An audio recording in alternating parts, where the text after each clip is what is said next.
Hi guys, so I'm filming in front of my bookshelf right now. This is my bookshelf. This shelf right here is full of my library TBR. You know, somebody's beeping the horn outside my building. This next to me is a shelf that has like some of my body care on it.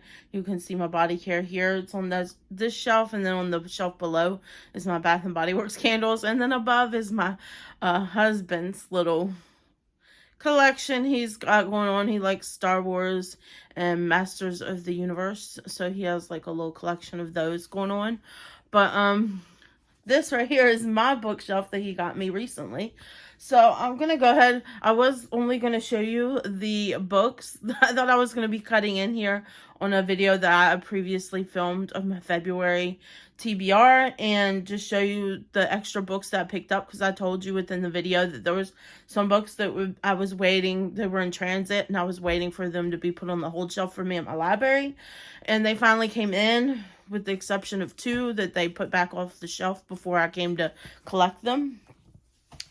But I can't seem to find the video. I even looked under my recently deleted and it's not there. So I don't know what happened to it. Just kind of disappeared into the universe. So I guess I'm going to have to pull all these books off the shelf. And these are essentially all of my TBR. I have read, because it's already the second week in February, and I have already read some of my TBR. I'll be showing you some. So, yeah. So all these books are very winter themed books. Hold on. I have to collect that book that fell behind me. Alrighty, I'm back. Let me tilt this down just a little bit more. I have my little Mustard Seed of Faith shirt from Caruso. I love this shirt. I have the... They have like a lot of shirts that are like this. Like this one's mustard. Like a mustard bottle. They have one that's like a ketchup bottle. One that's relish. One that's mayo. Mayo light shine. And I pretty much have all the ones that are themed like this.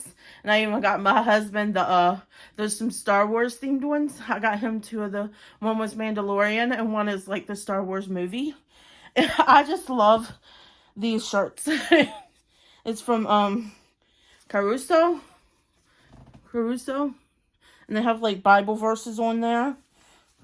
I love them, but it's like made through pop culture references and stuff. Very good site, really good quality. Love this shirt. I just thought I had to mention that because I absolutely loved it. I did just get out of the shower, and now I have everything off of my shelf. Let's go ahead and go through it. I'll start with the one book that intimidates me the most for my February TBR. And I might try to read this book, not next week, because next week is Valentine's week. And I already have, like, a special week that I'm going to do for Valentine's.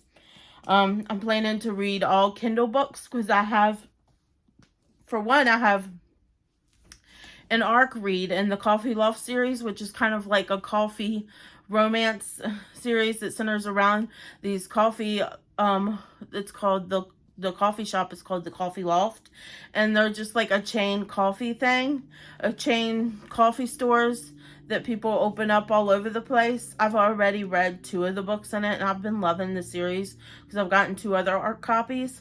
I have one more I need to read because it actually comes out on February 14th, but there's also some other Kindle books that I bought that have more, where the Coffee Loft series is more indie authors, which I love indie authors. I feel like indie authors, sometimes their writing is better than actual well-known authors. No shade.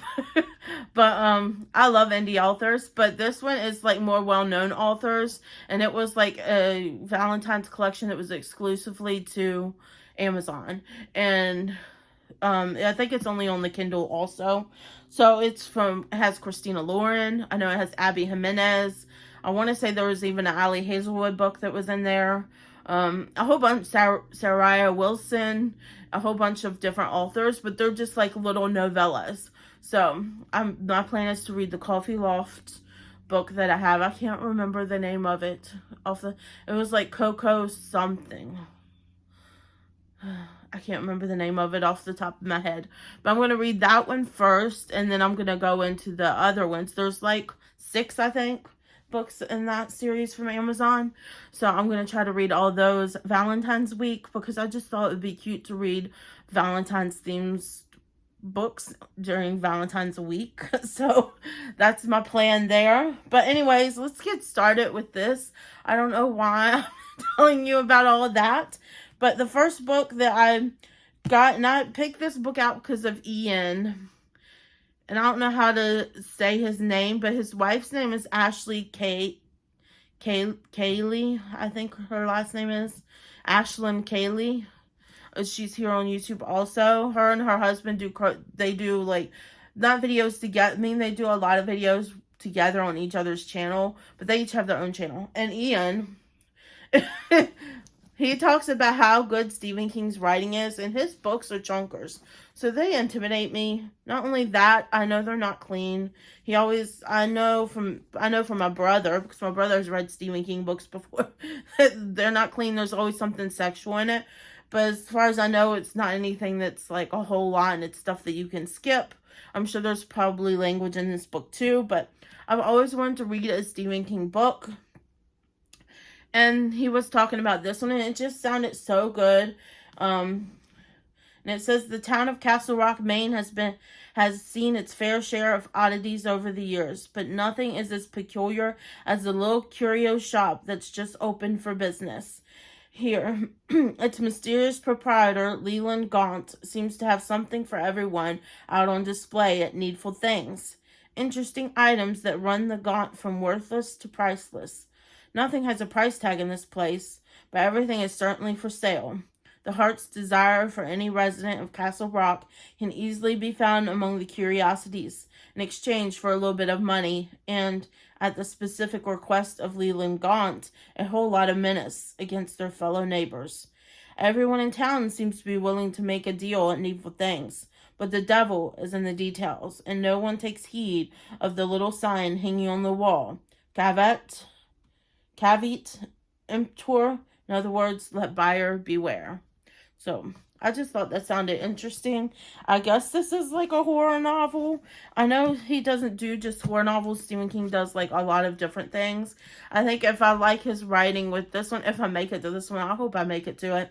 I'm planning to try and read this the week after Valentine's, to try and make a whole reading vlog of just this book, trying to read it in a week, because it's a big book. I don't know how many, too many pages. It's a lot of pages. So his chapters are weird.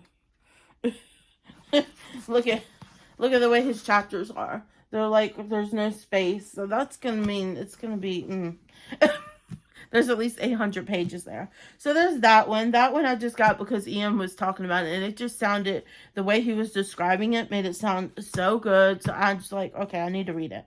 I also want to read his book, It, because I love that movie growing up, and I like the new movie and the old movie with Tim Curry. So I'll probably read, if I like his reading in this, then I'll probably read that during the spooky season. Next I have is this from Ruth Ware, One by One, and this is just as you can tell by the cover, a wintry thriller. So it says, getting snowed in at a luxurious rustic ski chalet high in the French Alps doesn't sound like the worst problem in the world, especially when there's breathtaking vista, a full-service chef, and a housekeeper, a cozy fire to keep you warm, and other things to keep you company, unless that company happens to be 8 co-workers, each with something to gain, something to lose, and something to hide. When the co-founder of Snoop, a trendy London-based tech startup, organizes a week-long trip for the team in the French Alps, it starts out as a corporate retreat like any other. PowerPoint presentations and strategy sessions, broken up by mandatory bonding on the slopes. But as soon as one shareholder upends the agenda by a publishing and a lucrative but contentious buyout offer, tensions simmer and loyalties are tested. The storm brewing inside the chalet is no match for the one brewing outside. However, and a devastating avalanche leaves the group cut off from all access to the outside world. Even worse, one snooper hasn't made it back from the slopes when the avalanche hit. As each hour passes without any sign of rescue, panic mounts. The chalet grows colder, and the group dwindles further, one by one. So this just sounds good. They're snowed in, cut off from all civilization because of an avalanche. I just picked up a whole bunch of snowy thrillers, and yeah, there's a lot of thrillers here. So the next one I have on the is 12 Days of Murder, and this is more of like I think a New Year's Day thriller. So I think it has to do with New Year's Day. Here it says, a privileged group of old college friends are summoned to the depths of Scotland for a Christmas-themed masquerade party. 12 years ago, during their college days, 8 friends ran an exclusive club, the Murder Masquerade Society. The mysteries they solved may have been grisly, but they were always fictional, until their final Christmas masquerade, when one member of the group disappeared, never to be seen again. 12 years later, the remaining members of the club receive an invitation to a reunion masquerade to be held in a beautiful and remote country house in Scotland. When they arrive, they are each assigned a new identity themed around the 12 days of Christmas.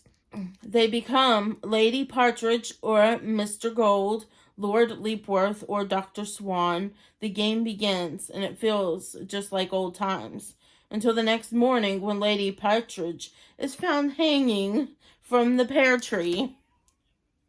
It quickly becomes clear that in this game, the murder will be all too real and will bring long-hidden secrets to the surface.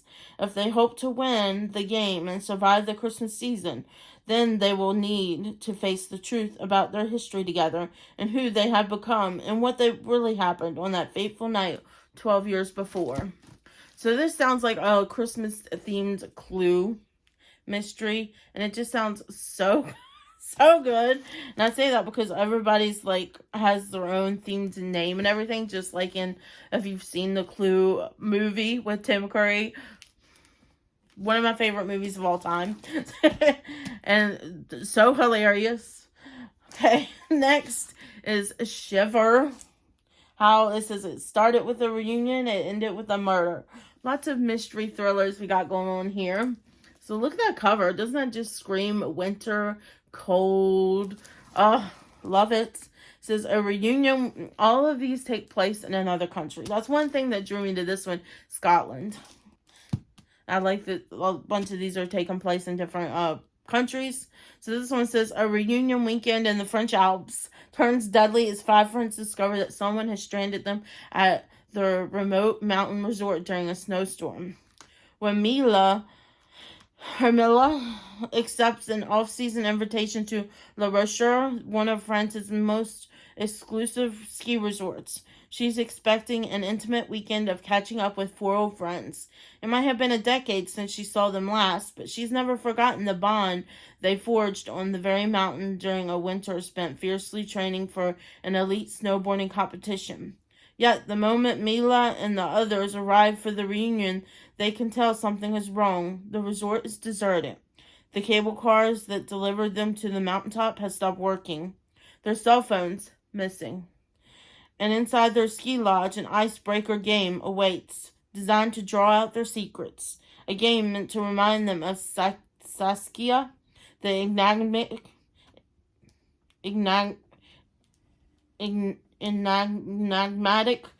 6th member of the group. I clearly can't say that word. Who vanished the morning of the competition years before and has long presumed dead. Stranded in the lodge with a looming snowstorm making escape even more impossible, Mila realizes there's no one on the mountain she can trust, because someone will stop at nothing to find out the truth about Saskia. And if Mila's not careful, she could be the next to disappear. Good mysteries. Good wintry, cold mysteries. Luckily, it's still cold here, so... The next one I have is Fortress of Snow by Melanie Dickerson. This is actually a Christian romance, and it's a Snow White retelling from what I hear. So it says, Maisie dreams of independence Sir Burgunder longs to play the hero, but in each other they may find the secret to happily ever after. It says Maiselena of Wexcombe has always dreamed of traveling with her father to lands beyond the confining walls of their castle, but his sudden death deprives her of the future she imagined. Abandoned by her eldest brother, Maisie is soon forced to seek help from her beloved brother, Sir John, at the great estate of Strachelay. Her visit leads to a friendship with the dashing and noble Sir Burgunder of Darracot. He has notions of rescuing a damsel in distress, but Maisie is brave enough to defend herself, and has proven that her skills in archery and knife-throwing rival that of a knight's. So when he is called away at Prussian lands, Sir Burgunder looks to distinguish himself in battle. When Sir Burgunder returns, he and Maisie meet again on the streets of London, where she is making a living selling goods in the market. Meanwhile, he has been summoned by the king to receive a reward for his service. But the recognition comes with a price. He must marry a wealthy, titled widow to please the king. But when Maisie begins to suspect treachery, she embarks on a journey to the Fortress of Snow to warn the brave knight and secure her own fairy tale ending. In this fourth novel set in the Darracot universe, Melody Dickerson weaves an exciting reimagining of the Snow Queen tale. So this is the Snow Queen tale. A reimagining of it. And the cover just gives winter. You can see the snow falling and snow everywhere. It's going to be a good wintry read. This next one is not a winter read. I'll go with the next one, which I've already read. The Last Word. This definitely takes place in winter, so this is very, very good. And if you've heard this book, I'm sure you have, The Last Word by Taylor Adams. It's about a woman who reads a 99-cent Kindle book and leaves a 1-star review. But it's a horrible review, ripping the book to shreds pretty much and telling people not to read it. Don't waste your time reading it. And then he comes for her. It starts off right away with the action. I'm not going to tell you anything about it, but that's pretty much what it's about. She writes a 1-star review, and then he starts seeing things. It says I'll just read the little synopsis. After posing a negative book review, a woman living in a remote location begins to wonder if the author is a little touchy or very, very dangerous. So, this one is very good. I really, really enjoyed it. I've already read it. It's going to be in my reading vlog this week, which y'all probably, I don't know if you're going to see this before that reading vlog. Maybe, maybe not. Maybe I'll post this the week of Valentine's. I don't know. Or maybe I'll try to post it this weekend. I'm not sure. The next book I have is not, it is not a wintry book, but it's the second book in the Sullivan's Crossing series by Robin Carr. So this is Any Day Now. I'm not going to read the synopsis because it's going to spoil what happens in the first book. But it's a romance novel, and I did have the first book on my TBR. I already read the first book in the series, which was What We Find. But yeah, this is just the second one. I'm looking forward to reading it because the first book was really, really good. Let's see. The next book we have here, these are paperbacks. I have No Exit, which looks like a very wintry. It's also by Taylor Adams.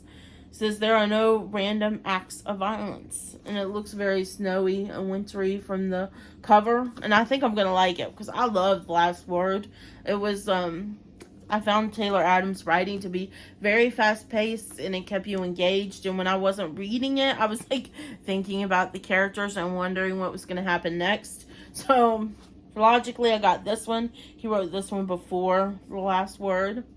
So, hopefully, I would read you the synopsis, but it is all covered by a sticker. It just talks about a woman on her way to see her dying mother. She gets caught in a fierce blizzard in the Colorado Rockies, it looks like. She's forced to wait out the storm in a remote location with no cell phone reception. Inside there's some vending machines, and something about complete strangers, desperate to find a signal to call home. There's a student that goes back out into the storm and makes a horrifying discovery. In the back of the van, parked next to her car, is a little girl locked in an animal crate. Who is the child? Why has she been taken, and how can Darby save her? There's no way to call for help and no way out. One of her fellow travelers is a kidnapper, but which one?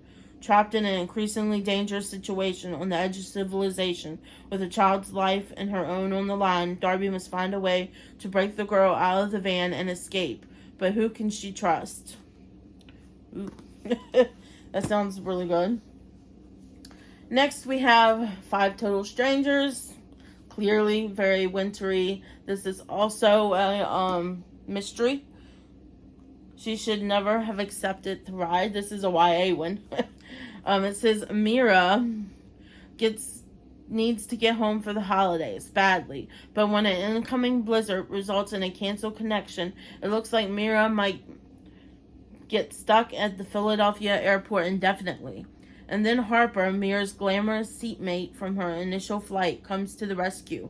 Harper and her 3 friends are renting a car, and they can drop Mira off on the way home. But as their trip begins, Mira discovers her fellow travelers aren't friends like she thought. They're total strangers, and every one of them seems to be hiding something dangerous. Soon Mira is in panic. The roads have gone from slippery to terrifying. People's belongings are mysteriously disappearing. Someone in the car is clearly lying, and Mira begins to suspect that one of them is sabotaging the trip. If she wants to make it home alive, she'll need to discover the truth about these strangers before this nightmare drive turns fatal. Ooh, that sounds real good. Ooh. Okay. The next book I have here, this is more of a fall themed book, I would say. I have The Simple Wild by K.A. Tucker. I've only read one book by K.A. Tucker, and I really enjoyed it. And I'm excited. I picked this one out because although it looks more like fall from the cover, it does take place in Alaska, which I think of Alaska as cold and wintry and snowy and 20 below zero. That's what I picture when I picture Alaska. But y'all probably know what this is about. Anyway, it says Calla Fletcher wasn't even 2 when her mother took her and fled Alaska, unable to handle the isolation of the extreme rural lifestyle, leaving behind Calla's father when Wren Fletcher in the process. Calla never looked back, and at 26, a busy life in Toronto is all she knows. But when Calla learns that Wren's days may be numbered, she knows that it's time to make the long trip back to the remote frontier town of her birth to attempt to fix their estranged relationship. She braves the roaming wildlife, the odd daylight hours, the exorbitant prices, and even the occasional dear God outhouse, all for the chance to connect with her father, a man who, despite his many faults, she can't help but care for.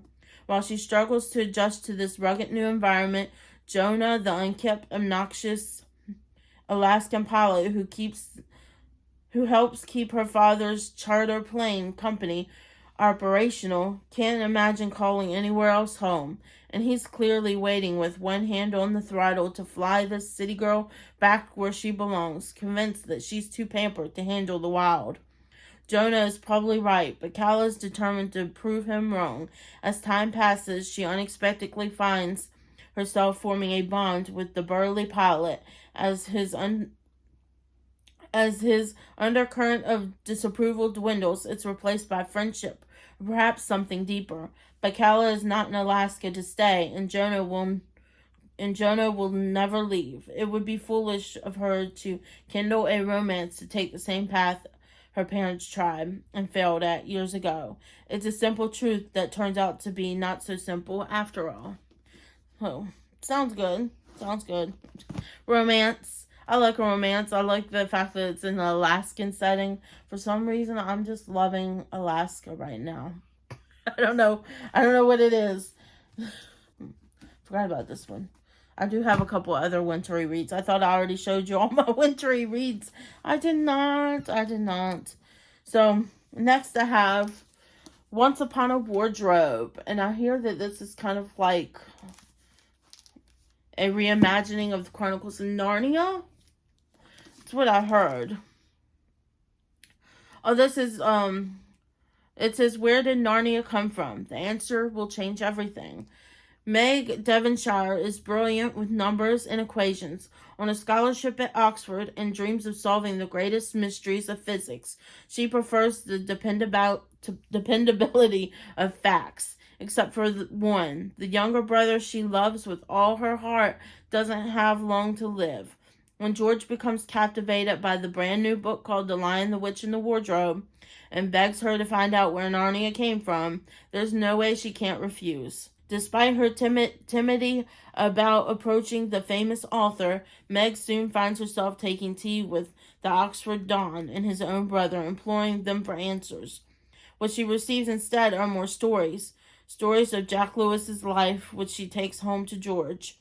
Why won't Mr. Lewis just tell her plainly what George wants to know? The answer will reveal to Meg many truths that science and math cannot. And the gift she thought she was giving to her brother, the story behind Narnia, turns out to be his gift to her instead. Hope.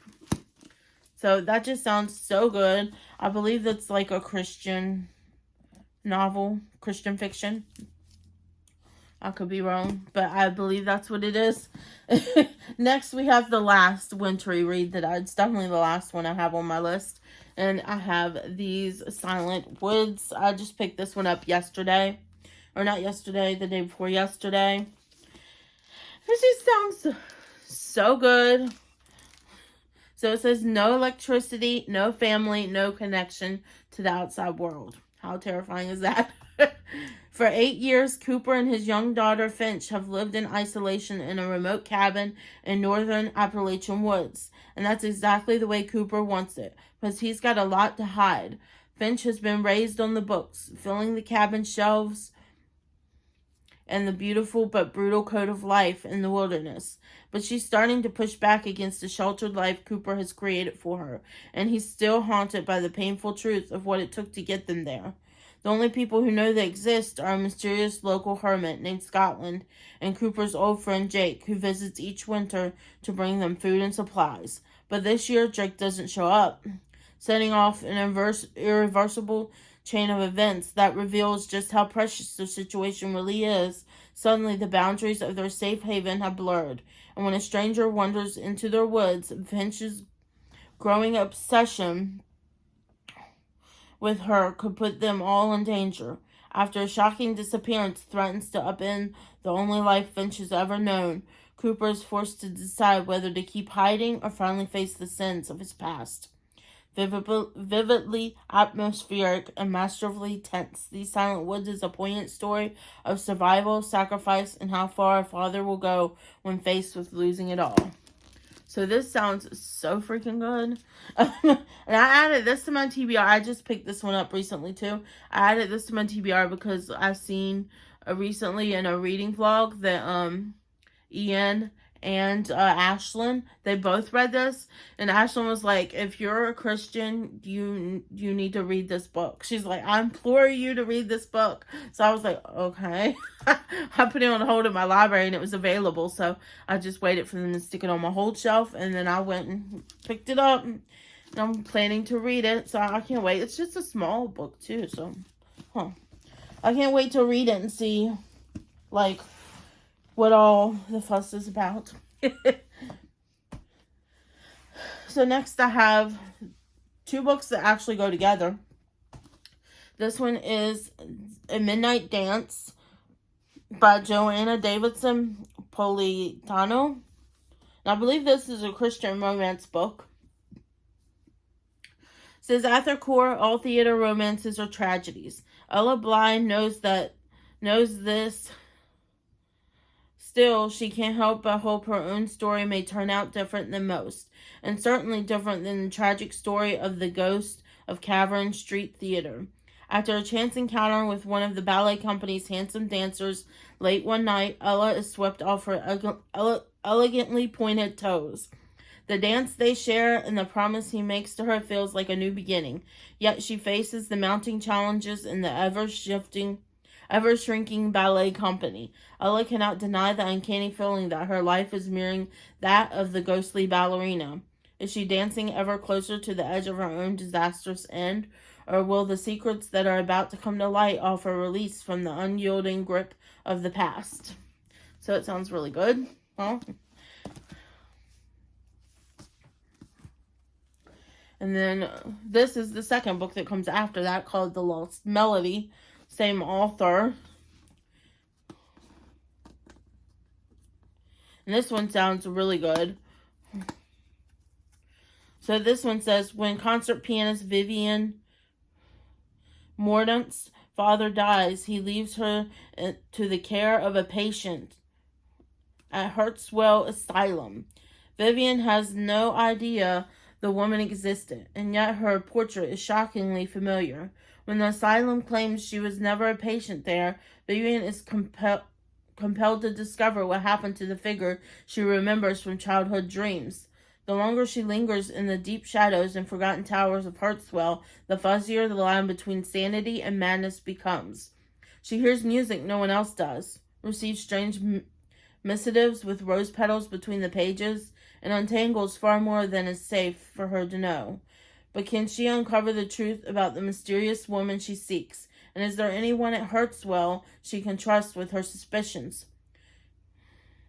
Says Joanna Davidson Politano cast a delightful spell with this lyrical look into the nature of women's independence and artistic expression during the Victoria era and now.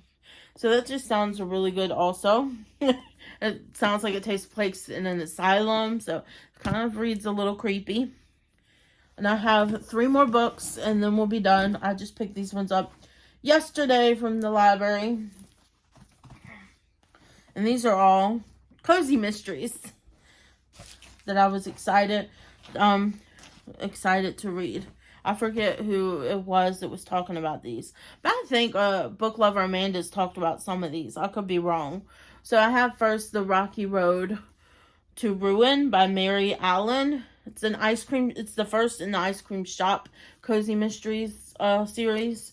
So this one says, Riley Rhodes, travel food blogger and librarian at the CIA, makes a bittersweet return to her childhood home of Penniman, Connecticut, land of dairy farms and covered bridges, for a funeral. Despite the circumstances, Riley's trip home is sprinkled with reunions with old friends, visits to her father's cozy bookshop on the town green, and joyful hours behind the counter at the beloved, utterly delicious ice cream shop. It feels like a time to help her friend Caroline rebuild after her mother's death, and for Riley to do a bit of her own reflecting after a botched undercover mission in Italy. After all, it's always good to be home. But Caroline and her brother Mike have decided what to do with the assets they've inherited, the ice cream shop as well as the farm they grew up on, and they've never seen eye to eye. Trouble begins to swirl as Riley is spooked by reports of a stranger camping behind the farm and by the odd behavior of the shop's mascot. Caroline's snooty Persian Sprinkles when Mike turns up dead in the barn the morning after the funeral, the peace and quiet of Penniman seems upended for good. Can Riley find the killer before anybody gets scooped? So that just sounds cute. And look at the cover. Who doesn't love good ice cream? This next one just so cute. It's called Death by Dumpling. And it's from Vivian Jin. It's like a little Asian noodle murder cozy mystery. So this says, welcome to Holy Noodle House, where the Chinese food is to die for. The last place Lana Lee thought she would ever end up is back at her family's restaurant. But after a brutal breakup and a dramatic workplace walkout. She figures that a return to the Cleveland area to help wait tables is her best option for putting her life back together, even if that means to put up with her mother, who is dead set on finding her a husband. Lana's love life soon becomes yesterday's news once the restaurant's property manager Mr. Fang shows up dead after a delivery of shrimp dumplings from Ho Lee. But how could this have happened when everyone on staff knew about Mr. Fang's severe, life-threatening shellfish allergy? Now with the whole restaurant under suspicion for murder, and the local media is in a feeding frenzy, to say nothing of the gorgeous police detective who keeps turning up for takeout, it's up to Lana to find out who's behind Fang's kill order, for her own number is up. So that just sounds good. And this is like it's a noodle shop mystery. So there's a noodle shop mystery and there's different ones. This is the first one in that series. So that just sounded good. I feel like this is going to make me crave Chinese food. And here we have the last book that's on my February TBR. Some of these might carry on over into my March TBR. But we have Buried in a Good Book. So this is just so cute. This is by Tamara Berry. It says best-selling thriller author Tess Harrow and her teenage daughter Gertrude need a fresh start. Now that Tess's divorce is final, the best place for her and Gertie to heal and reconnect is the rustic cabin in the woods that Tess inherited from her late grandfather. Between the beautiful pond on the property, the majestic mountain views, and the peaceful forest, it should be a relaxing getaway. But they've barely made it through the door when an explosion shakes the cabin, and it's suddenly raining fish parts. And is that a human arm? Tess was hardly convincing Gertie that a summer without Wi-Fi and running water would be an adventure. Now she's thrust into a murder investigation. Neighbors are saying they spotted Bigfoot in the woods near her cabin. And to top it off, the local sheriff is the spitting image of our famous character, Detective Gondolas, something he's less than thrilled about. With so much more than her daughter's summer plans at stake, it's up to Tess to put her crime writing skills to the test and solve this case before anyone else gets hurt. So that just sounds really good. I think this is like more of like a shorter cozy mystery series. So I think there's only 3 books in the series. This is the first book. But I think there's only 3 books in the series. I don't know if there's going to be more. But yeah, this is the first book. And it's by the book Mystery Series. And it's a cozy mystery also. So that is it for my library February TBR. I'm going to try and hold up the books for a cute thumbnail. So let's see if I can, because it's a lot of books. This is probably I'm going to be honest, I'm probably going to label this as my February and March library TBR, because looking at this now, I don't think I'm going to make it through all these in February, but I'm certainly going to make an attempt. So this will probably be my February and March TBR. And if I add more to the TBR in March, I will make another video of adding to my March TBR. So I hope you guys enjoyed this video. You'll have to let me know if you've read any of these books that are on my TBR and what your thoughts are on them in the comments down below. And I hope you guys are having a great day, night, weekend, whatever. Oh, and if you like this video, please give me a thumbs up down below. And if you're not yet subscribed, I would greatly appreciate it if you consider subscribing to my channel. And next to the subscribe button is the bell. You can ring that to be notified of all my future uploads. And I hope you guys are having a great day, night, weekend, whenever it is you're watching. And yeah, Jesus loves you, and so do I. Bye, guys.